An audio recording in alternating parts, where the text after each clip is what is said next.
မြတ်စွာဘုရားသခင်ကိုယ်တော်မြတ်ကဟောထားတယ်လေသင်္ခါရတရားတွေရဲ့သဘာဝကိုမသိဘဲနဲ့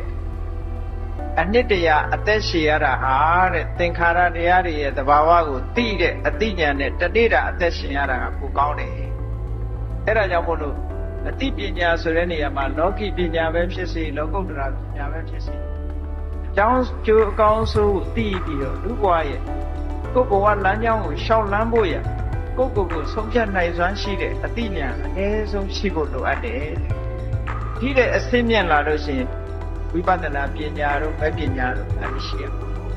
အဲ့ဒီအဆင့်မြင့်တဲ့ဓမ္မပညာတွေထိအောင်ရှိရအဲ့တော့လောကမှာပညာမဲ့တို့ရဲ့အသက်ရှင်မှုဒီလုံးဝတန်ဖိုးမရှိတဲ့ပညာရှိနဲ့အသက်ရှင်ရတာကတန်ဖိုးရှိတယ်ဟောပညာရှိပြီဆိုလို့ရှိရင်ဘဝအရေးလဲစိတ်မအေးရပြီဘူးလားစိတ်အေးရ